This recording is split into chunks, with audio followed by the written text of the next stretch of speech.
venta.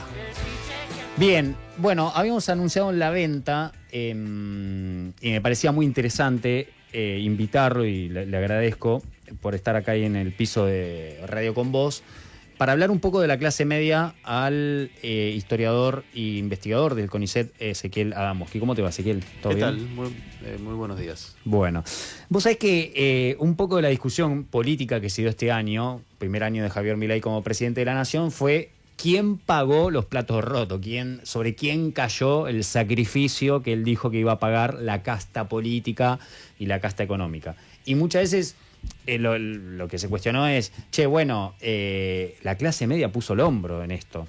Entonces me parecía un poco hablar de la clase media argentina, y vos escribiste la historia de la clase media. ¿Cómo está hoy, o cómo ves vos, a través de este recorrido histórico que vos hiciste desde el principio del 1900 hasta hoy, la clase media?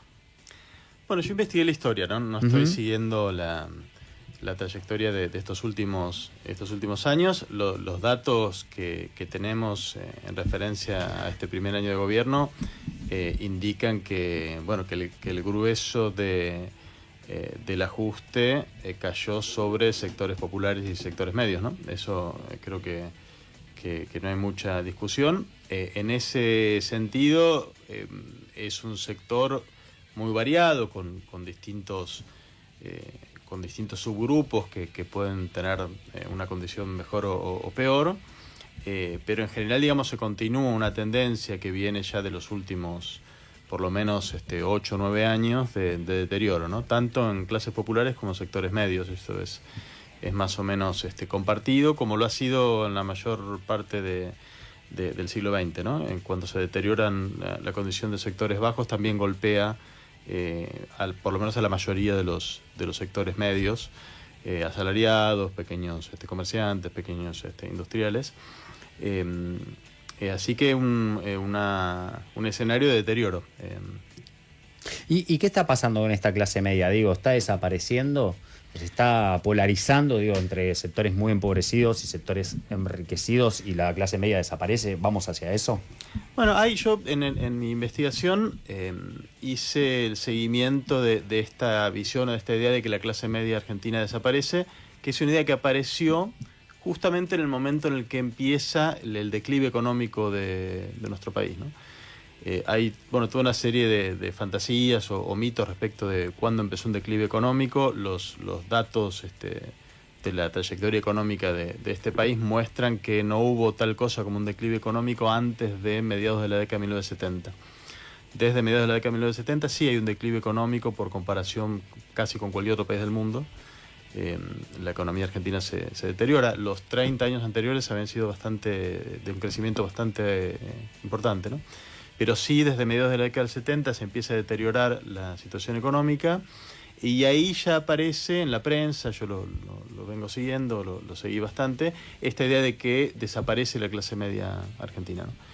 Que tiene que ver con, por un lado, el deterioro de los ingresos de sectores medios, por lo menos una parte, porque siempre hubo otra parte que le fue bien en los años 70, también en los años 90, que hubo un empobrecimiento fuerte de los sectores medios. Había una pequeña parte de los sectores medios que sí le iba bien, pero el conjunto en general de deterioro económico, ¿no? Esta sensación está asociada entonces con cambios reales en los niveles de ingreso, con un escenario de mayor concentración de la riqueza que nos acompaña desde mediados de la década del 70 hasta ahora. Esto progresivamente ha ido empeorando y lo sigue haciendo en la actualidad. Y eso entonces tiene que ver con esa realidad material, económica, que es que efectivamente la condición de los sectores medios, lo mismo que los sectores bajos, va empeorando. Y al mismo tiempo está asociado con otra cosa que ya no es tan tangible, material o real, que es la idea de que Argentina pierde su rasgo distintivo por comparación con América Latina, que sería justamente el de tener una clase media. Claro, importante. No sé si te pasa a vos cuando, uno capaz que Brasil lo conoce en destinos más frecuentes turísticos, ¿no? Pero tengo conocidos amigos que tal vez fueron a Bolivia o Colombia, y uno pregunta, che, bueno, ¿cómo es ahí? Te dicen, y mirá, la verdad pasa mucho esto, ¿no? Vi gente, ves, o algo muy rico o gente muy empobrecida. Y tal vez eso es lo que vos marcás, ¿no? El rasgo distintivo de Argentina. Sí, sí, marchamos de hecho hacia eso, es decir, es una polarización mayor, pero no, me parece a mí que lo que es distintivo de Argentina respecto a América Latina no es tanto que tenga una supuesta clase media poderosa, sino el hecho de que de sectores medios hacia abajo, incluyendo las clases populares, han tenido una condición de vida mejor que la del resto de América Latina. Es decir, esta ha sido, y todavía de hecho comparativamente sigue siendo, una sociedad más igualitaria que la mayor parte de América Latina, ¿no? Que comparte este rasgo, bueno, un poco con Uruguay, con Costa Rica, con pocos países más de la región, que en general son mucho más desiguales. Y ese igualitarismo no solo se plasma, o uno lo puede encontrar en la presencia de sectores medios numerosos, importantes, de buena condición, sino sobre todo en las condiciones de vida de las clases populares, ¿no? Y la posibilidad de las clases populares de sostener niveles de ingreso mejores que en otros lugares, y junto con eso algo que es muy antiguo en la Argentina, que ya desde la época de la colonia los viajeros lo notaban, que por lo menos en la región rioplatense, digamos, las clases populares no tenían una actitud de sumisión respecto de las clases más altas, ¿no? No tenían la deferencia, ¿no? El agachar la cabeza más típico de otras zonas de América Latina, sino que no, miraban de igual a igual, ¿no? Un pobre miraba de igual a un rico. Eso es un cierto igualitarismo social y cultural que tiene nuestro país, que en verdad tiene menos que ver con la presencia de una clase media poderosa que con el bienestar y el poder relativo de los sectores populares, ¿no? Que siempre, desde la época de la independencia en adelante, han tenido una gravitación política muy importante en nuestro país, ¿no? Ezequiel, perdóname, vos hacías mención hace un ratito nada más que en los 90 hay un sector de la clase media que le fue mejor que al otro sector de la clase media. ¿Cuál fue ese sector? Bueno, en los 90 se empezó a hablar de quizás ustedes se acuerden o lo hayan visto, la gente mayor se va a acordar de esto. Se empezó a hablar de un fenómeno que era realmente nuevo en los 90, que es el fenómeno de la nueva pobreza, ¿no? Es decir, gente que caía en la pobreza, pero que no venía de la pobreza, ¿no? Exacto. Esto fue un fenómeno novedoso porque en todas las décadas anteriores más bien la tendencia era la contraria, es decir, había canales por los cuales gente que había nacido en la pobreza podía ascender socialmente, ¿no? Y no era esperable en esas décadas que alguien que había nacido en sectores medios o altos cayera, ¿no? Era más bien raro. En la década del 90 empieza a pasar este fenómeno, la nueva pobreza, que es básicamente golpeaba a todos los sectores medios asalariados, sobre todo, salvo algunos sectores de profesionales en compañías muy exitosas, digamos, pero fuera de eso los asalariados caían, pequeños comerciantes, chacareros, bueno, todos los sectores que se vieron empobrecidos en los años 90, ¿no? En esos años hubo una pequeña sección que sí le fue mejor, asociado a profesionales de alta gama en empresas transnacionales o nacionales muy, muy exitosas, cirujanos plásticos, gente dedicada al comercio de importación, bueno, algunos rubros de sectores medios les fue bien, pero la mayoría vio empeorada su condición, no solo en lo que tiene que ver con el bolsillo personal, sino que también en los 90 hubo un fuerte deterioro, que continúa todavía en la actualidad, de todo lo que es digamos, los ingresos indirectos, aquellos servicios que provee el Estado, que uno no los paga del bolsillo y que de los cuales los sectores medios también se beneficiaban, ¿no? Por ejemplo, digo, yo crecí en una familia de clase media, educación. Yo fui a una escuela pública, ¿no? Claro. O salud pública, ¿no? O salud pública, bueno, ese tipo de servicios que antes parte de los sectores medios podía confiar o se sentía cómodo confiando en los servicios públicos, se fueron deteriorando también, ¿no? Yo sabes que te quería preguntar, saliendo un poco de lo económico, más allá de que obviamente es lo principal, ¿qué rasgos, qué identidad tiene esta clase media de la que hablamos? En tu investigación, ¿cuáles son los rasgos distintivos de la clase media, sacando lo económico, ¿no? Bueno, para empezar, lo que diría es que hoy, sobre todo... Perdóname, la clase media argentina me estoy Sí, sí, claro. Son sectores muy variados, ¿no? Hoy yo realmente no podría hacer una una síntesis y decir que todos los sectores más bien fragmentados que forman lo que llamamos clase media comparten una identidad. Tradicionalmente hay una serie de relatos de qué significa ser de clase media en Argentina, algunos elementos que son comunes en cualquier otro país, ¿no? Clase media es tener cierto nivel de ingreso, cierto tipo de vivienda, cierta condición educativa, etcétera. También esto asociado a un discurso de cierto valor moral, la idea de que alguien de clase media es moralmente superior, por ejemplo, porque se supone que valora más la educación, o se supone que valora más el trabajo, o se supone que valora más la honestidad. Ahí ya entramos en terreno más bien de la ideología, de la fantasía, porque no hay ningún dato empírico que diga que alguien de sectores medios es moralmente mejor que alguien de otros sectores, ¿no? Eso también es más o menos compartido a nivel internacional. Y luego hay algunos rasgos distintivos de la identidad de clase media en Argentina, que es que está asociada también con un sentido de jerarquía étnico-racial, ¿no? La mayoría de las personas de clase media comparte un discurso muy común en nuestro país, que es la idea de que son descendientes de inmigrantes europeos y que entonces la virtud moral le viene de esa ascendencia europea.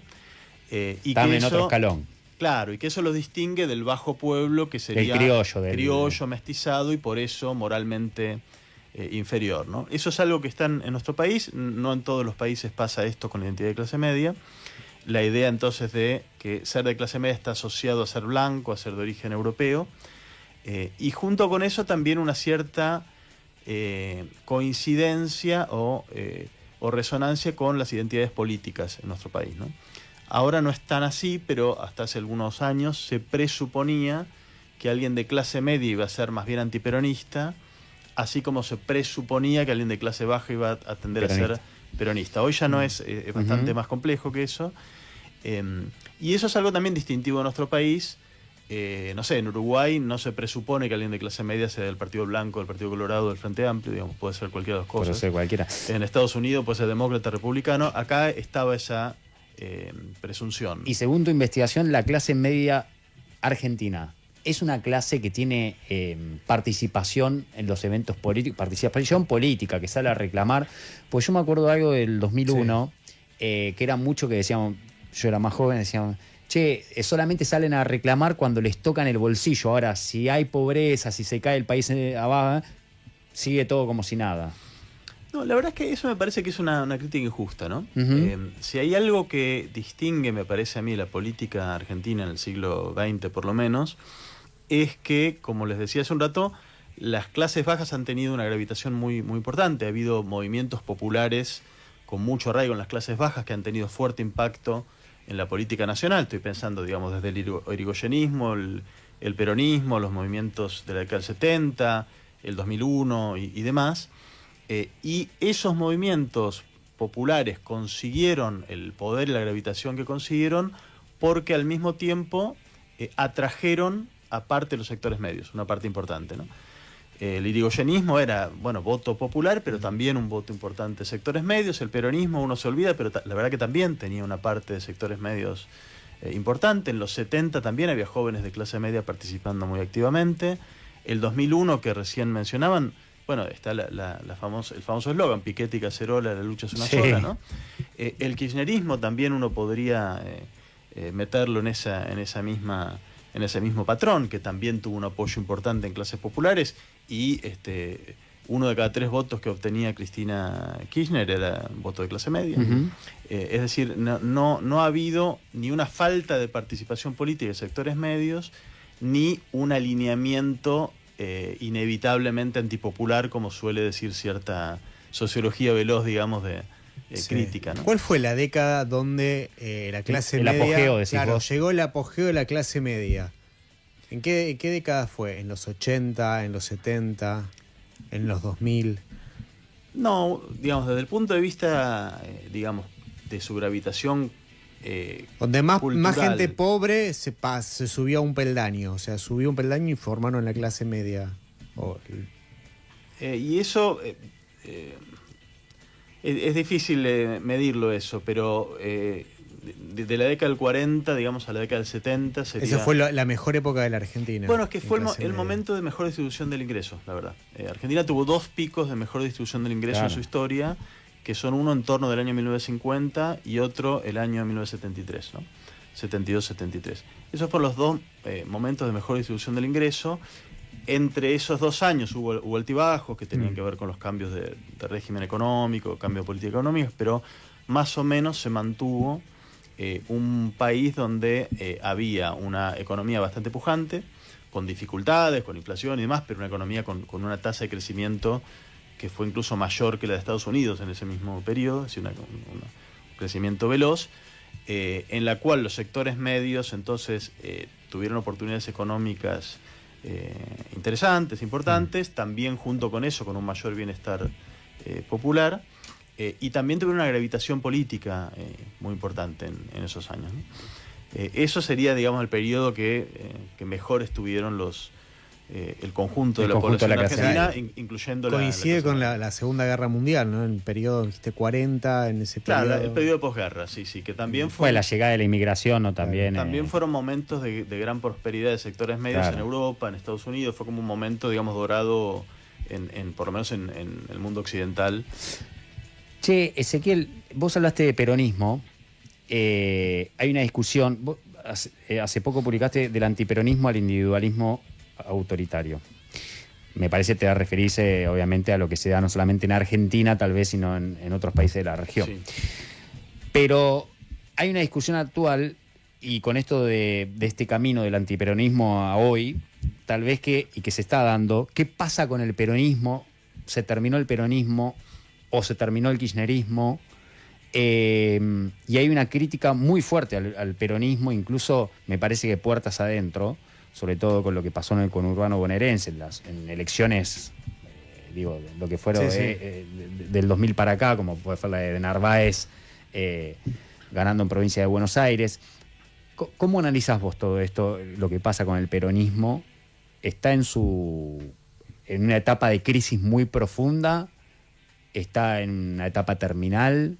¿El kirchnerismo es una etapa terminada o no?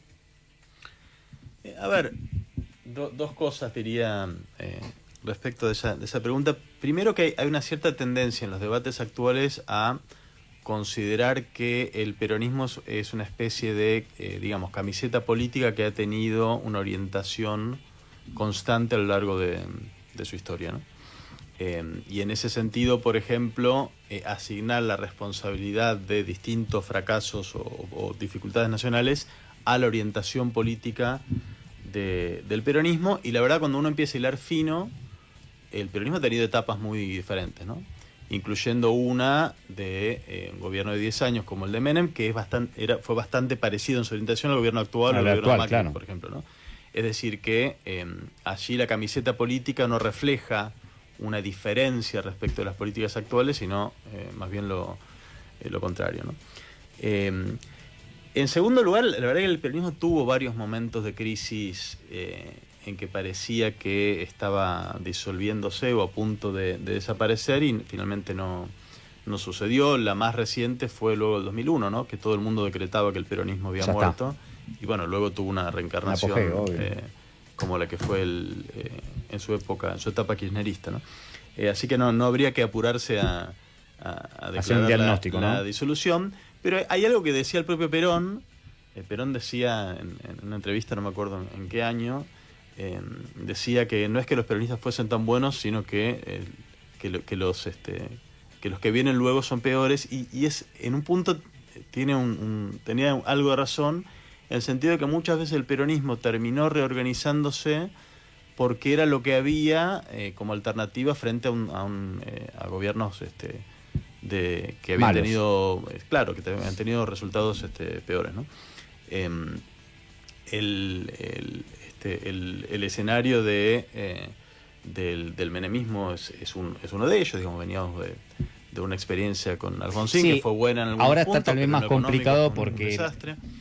La interna muy fuerte que hay entre Kicillof, Cristina, el peronismo federal por otro lado. Me parece que ahí eso todavía tal vez es un proceso que tiene que decantar, ¿no? Sí, el peronismo la verdad que ha tenido internas muy virulentas en muchos momentos, ¿no? Y eso no necesariamente ha traído su disolución, ¿no? A mí sí me da la impresión, por lo menos por el momento, que la encarnación kirchnerista del peronismo entró en una etapa de agotamiento ya en el momento en que, digamos, que su primer síntoma fue la derrota de 2015, ¿no?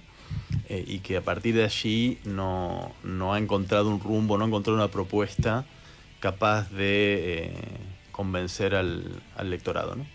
Es un movimiento que a partir de, digamos, 2013, 2014, empezó más bien a mirar hacia atrás con ese discurso, esa idea de conservar lo conseguido, y perdió la capacidad de proponer una visión de futuro superadora, ¿no? Y por ahora no veo que la haya recuperado, ¿no? Me parece que la condición de éxito de proyectos como el de Milei tiene que ver con que, bien o mal, propone una visión de futuro, ¿no? A mí no me gusta, me parece una visión de futuro horrible, pero tiene una mirada puesta en el futuro. Entiendo. Y no en la defensa de un pasado que para algunos es encomiable, pero que o anacrónico, para ya la está, mayoría basta, claro. no es suficiente, ¿no? Entiendo. Como visión. Ezequiel, te quiero agradecer, se nos está terminando el programa. Ezequiel Adamowski, no sé si lo pronuncié bien, Perfecto. perdón. Historia de la clase media. A mí, sobre todo, me interesa cómo fue el nacimiento de esa Sí, a mí clase también me media, ¿no? interesa Y cómo creció, cómo en el se peronismo. suscitó todo, ¿no? Así que vayan, léanlo. Editorial Planeta, ¿no? Sí. Está en las librerías, la tapa es muy linda, la de unos trabajadores sobre un Falcon, ¿eh? Es una foto del elenco de la familia Falcón, que era una serie Mirá. de TV de los años 60, Sí, claro. muy famosa en esos años, que era como una familia prototipo de clase media, ¿no? Exactamente, es muy buena. La tapa del libro es muy buena. Así que me gustó. Ezequiel, gracias por haber venido acá a la mesa de Radio con vos. Y ya saben, Historia de clase media por Ezequiel Adamowski. ¿Seguimos?